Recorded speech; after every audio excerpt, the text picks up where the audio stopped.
নমস্কার, চ্যানেল বাংলা থেকে আমি সৌমিত্র এবং আমার সঙ্গে রয়েছেন সুমন বসুরায়। আজ আমরা যে আলোচনায় যাব সেটা হচ্ছে ব্যারাকপুরের অর্জুন সিং এবং হুমায়ুন কবির কিন্তু এবার নির্বাচনের টিকিট পায়নি, তাই তারা বিদ্রোহী। তো সেই জায়গা থেকে দাঁড়িয়ে সুমন বসুরায়ের কাছ থেকে আমরা জেনে নেব যে এই যে হুমায়ুন কবির এবং ব্যারাকপুরের অর্জুন সিং কি করতে পারে তারা, বা কি করতে চলেছে। দেখেন, এক নম্বর হচ্ছে আমরা যদি দেখি যেই দুই ব্যক্তিত্বের কথা আপনি বললেন, অর্জুন সিং এবং হুমায়ুন কবির, এদের কিন্তু অতীতেও দেখা গেছে দল পরিবর্তনের একটা স্বভাব কিন্তু রয়েছে।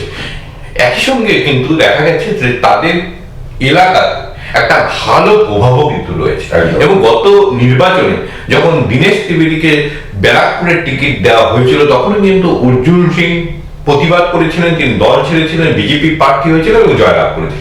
অন্যদিকে যদি দেখি তাহলে আমরা দেখতে পাবো হুমায়ুন কবির, যখন মুর্শিদাবাদে কংগ্রেসের প্রচন্ড প্রভাব রয়েছে এবং একদা অধীর ঘনিষ্ঠ হুমায়ুন কবিরকে নেওয়ার জন্য কিন্তু তৃণমূল কংগ্রেস একদম অধীর আগ্রহে অপেক্ষা করছিল। এবং যখন হুমায়ুন কবির মুর্শিদাবাদ তৃণমূল কংগ্রেসে যোগদান করেন, তারপর কিন্তু তৃণমূল কংগ্রেসের শক্তি বৃদ্ধি হয়েছিল এবং পরবর্তী সময় হুমায়ুন কবির বিজেপিতেও যোগদান করে আবার তৃণমূলে ফিরে আসে।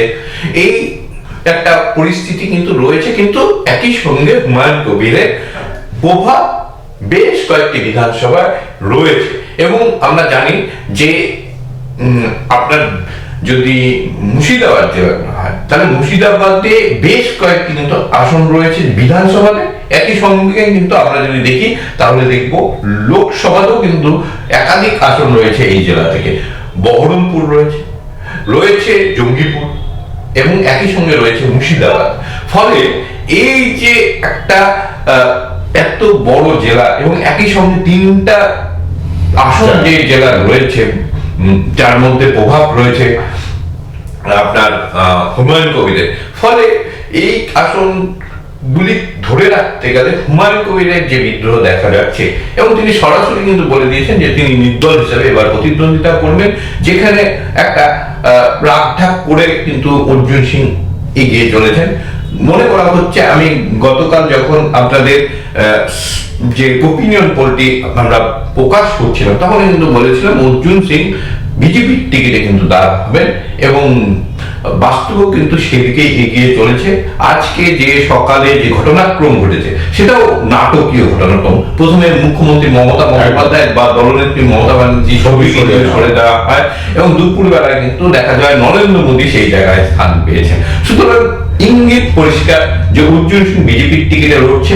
এবং একই সঙ্গে যদি এবার যে বিজেপির পদপ্রার্থী হওয়ার যে সম্ভাবনা ছিল, সেই জায়গায় দেখা যাচ্ছে যে সেখানে কিন্তু তিনিও কিন্তু বলতে শুরু করেছেন যে এই যে আসন, এই আসনে যদি দল অর্জুন সিংকে প্রার্থী করে তাহলে কোনো ভালো প্রার্থী অর্জুন সিংয়ের প্রভাব রয়েছে। সুতরাং এই জায়গায় দাঁড়িয়ে অর্জুন সিং অত্যন্ত গুরুত্বপূর্ণ হয়ে উঠেছেন। দল যে একটা পরিবর্তনের যে সম্ভাবনা, সেই সম্ভাবনার নিরিখে, এবং তৃণমূলের জন্য কিন্তু এটা কোনো বড় আঘাত হতে যাবে। এবং সেই জন্য দেখা যাচ্ছে সকাল থেকে বিভিন্ন ভাবে তাকে কিন্তু তা বোঝানোর চেষ্টা হচ্ছে, তাকে অন্য কোনো জায়গায় তাকে যাতে একটা সন্তুষ্টির জায়গায় ফিরিয়ে আনা যায়, বিধায়ক পদ দিয়ে, রাজ্যের মন্ত্রিত্বের পদ দিয়ে, কিন্তু সেগুলি কিন্তু নস্যাৎ করে দিয়েছেন অর্জুন সিং। বলেছেন যে আমি সাংসদ ছিলাম, এখন আমাকে বিধায়ক করার যে প্রস্তাব দেওয়া হচ্ছে, তাহলে দুদিন পরে হয়তো দেখা যাবে আমাকে কাউন্সিলর পদের জন্য প্রস্তাব দেওয়া হবে। তো এটা আমার জন্য সম্মানীয় না, আমি এটা মানতে রাজি নই। সুতরাং একদম পরিষ্কার বলেছেন। অন্যদিকে হুমায়ুন কবিরের যে দাবি যে বহরমপুর যেই আসনে অধীর রঞ্জন চৌধুরী, এত বড় একজন কংগ্রেস নেতা যিনি 5 বার এই কেন্দ্র থেকে জয়লাভ করেছেন, তিনি দাঁড়াচ্ছেন এবং সেই জায়গায় তৃণমূল কংগ্রেস কোনো প্রার্থী পেল না। বহিরাগত গুজরাট থেকে ইউসুফ পাঠানকে আনতে হচ্ছে। তো সুতরাং এই যে বিষয়টি, এই বিষয়টি কিন্তু অত্যন্ত গুরুত্বপূর্ণ হয়ে উঠেছে। অর্থাৎ সরাসরি তিনি কিন্তু বিরোধিতায় যাচ্ছে এবং তিনি বলছেন যে আমি জিতবো, এরকম কোনো ব্যাপার নেই, কিন্তু কাউন্টিং এ আমার যে ভোট পার্সেন্টেজ দেখা যায় সেটা কিন্তু নির্ণয়ের ভূমিকা হবে। তো পরিষ্কার কিন্তু এই যে দুটি সিট কিন্তু তৃণমূলের একটা জয়ের সম্ভাবনা দেখা যাচ্ছিল, সেই সম্ভাবনা কিন্তু অনেকেই করছিলেন। যদিও আমরা ব্যারাকপুর আসনে কিন্তু আগেই বলেছিলাম যে এই আসনটিতে বিজেপির সম্ভাবনা পাল্লা ভারী রয়েছে, যেহেতু ব্যারাকপুরে আমাদের কাছে আগেই একটা খবর ছিল যেখানে তৃণমূল কংগ্রেস প্রার্থী অন্যকে করানোর জন্য এই কেন্দ্র থেকে অর্জুন সিং সম্ভবত প্রতিদ্বন্দ্বিতা করবে, এবং তার একটা প্রভাব তো রয়েছে। এবং স্বাভাবিকভাবে দেখা যাচ্ছে যে ব্যারাকপুর অঞ্চলে একটা, যেহেতু এই অঞ্চলে বাঙালির সঙ্গে সঙ্গে দেখা যাবে যে অবাঙালির সংখ্যা অত্যন্ত গরিষ্ঠ, ফলে যেটা হচ্ছে এই আসনটি অত্যন্ত গুরুত্বপূর্ণ দুই দলের কাছে, এবং সেখানে বিজেপি কিন্তু অনেকটা এগিয়ে যাবে অর্জুন সিং প্রার্থী হওয়ার ফলে। অন্যদিকে হুমায়ুন কবির যদি প্রার্থী হন, আমরা যদি দেখতে পাই যে তিনি প্রার্থী হচ্ছেন বহরমপুরে, তাহলে কিন্তু একটা কঠিন একটা কিন্তু লড়াই হয়ে যাবে তৃণমূল কংগ্রেসের কাছে, এবং তৃণমূল কংগ্রেসের ইউসুফ পাঠানের পক্ষে এই আসন বার করে আনা অধীর চৌধুরীর কাছ থেকে অত্যন্ত কঠিন হবে বলেই মনে করা হচ্ছে। আমরা কিন্তু 10 তারিখে যেদিন ব্রিগেড থেকে নাম ঘোষণা হলো, সেদিন কিন্তু আমরা দেখলাম অর্জুন সিং একদম পুরো হয়ে গেছেন, মানে উষ্মা প্রকাশ করছেন যে ওনাকে ডেকে নিয়ে গিয়ে টিকিটটা দেওয়া হলো না। উনি এই কথাও বলেছিলেন যে আমি তাহলে যেতাম না। কিন্তু 11 তারিখ কিন্তু অর্জুন সিং এর একটু বডি ল্যাঙ্গুয়েজ চেঞ্জ হয়েছিল, আর আজ 12 তারিখ কিন্তু দেখা গেল যে ফটো সরে গেল। একদমই তাই। 11 তারিখ যে পরিবর্তন হয়েছিল সেখানে কিন্তু অনেক ইঙ্গিত বাকি ছিল। তিনি কিন্তু কোনো সময় বলছিলেন না যে তিনি ভোটে দাঁড়াবেন না বা তিনি বিজেপির সঙ্গে কোনো সংযোগে নেই। তিনি বারবার একটাই কথা বলছিলেন যে আমি কখনো টিকিট না কেটে টেনে চাপি না। একদম। অর্থাৎ তিনি কিন্তু একটা বিজেপির আশ্বাসনের অপেক্ষা ছিলেন। সম্ভবত সেই আশ্বাস তিনি পেয়ে গেছেন, এবং সঙ্গে সঙ্গে তিনি কিন্তু তার যে ঘটনাক্রম, সেই ঘটনাক্রম ঘটিয়ে অর্থাৎ ব্যাগ গুছিয়ে তিনি কিন্তু ট্রেনে চড়ার জন্য স্টেশন থেকে রওনা হয়ে। একদমই তাই।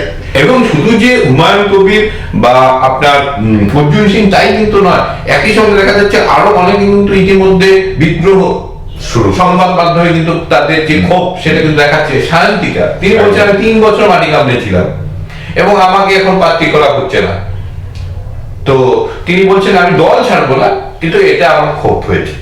নুসরাতকেও দেখা যাচ্ছে একইভাবে কিন্তু তিনিও কিছুটা হয়তো হতাশ, তো তাকে প্রার্থী করা হয়নি। সুতরাং দেখা যাচ্ছে এই যে বিষয়গুলি, যেমন প্রার্থী না করার জন্য একটা কিন্তু ক্ষোভ বিক্ষোভ রয়েছে যেটা প্রকাশ্যে চলে আসছে, অন্যদিকে কিছু ক্ষোভ বিক্ষোভ থাকবে যেটা কিন্তু চাপা পড়ে থাকবে, যেটা কিন্তু ভোট বাক্সে হয়তো তার প্রতিফলন দেখা যাবে।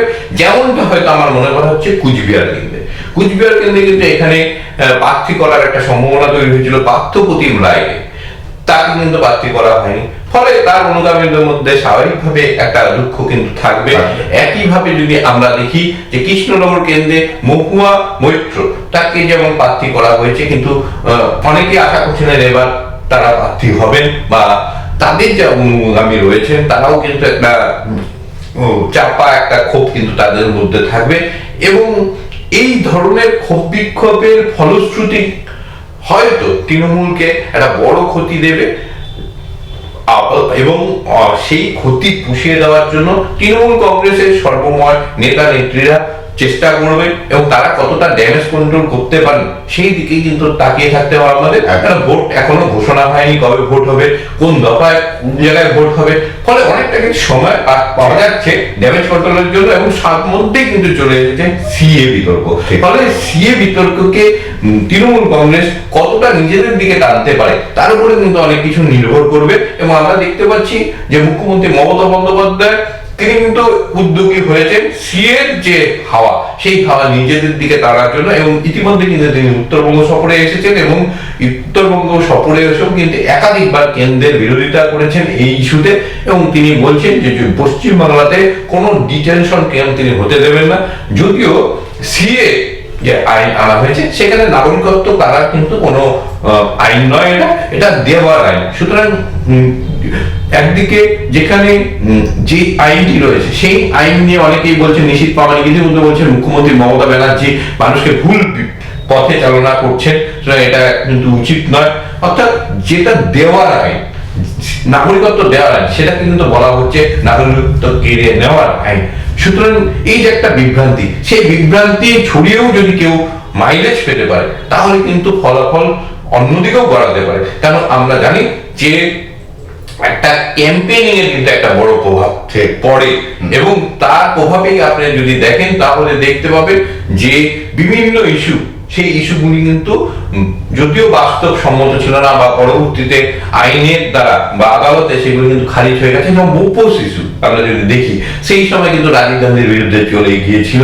সুতরাং কিছু কিছু ইস্যু এমন হয় যেগুলি কিন্তু প্রচারের আলোতে সেগুলি কোনো একটি রাজনৈতিক দলকে সুবিধা দেয়, কোনো একটি রাজনৈতিক দলকে অসুবিধা সৃষ্টি করে। এখন দেখা যেখানে এই যে খাপ চাপা ক্ষোভ, সেই ক্ষোভগুলিকে প্রশমন করতে এই যে ইস্যুগুলি উঠে আসছে, সেই ইস্যুগুলিকে বড় আকার নিয়ে সেগুলিকে দিয়ে এই ড্যামেজ কন্ট্রোল করা যায় না। যদি করা না যায় তাহলে কিন্তু তৃণমূলের জন্য একটা বড় ক্ষতি।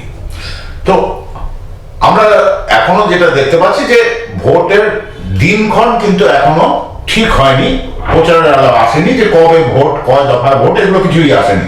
তো সেই জায়গায় দাঁড়িয়ে সময় আছে হাতে, সেই সময়ের মধ্যেই কি ড্যামেজ কন্ট্রোল হয় সেটাই এখন দেখার। তো এই মুহূর্তে আমরা সরাসরি ছিলাম চ্যানেল বাংলা স্টুডিও থেকে। আমরা আবার আলোচনায় ফিরে আসবো আপনাদের সামনে। ততক্ষণের জন্য নমস্কার।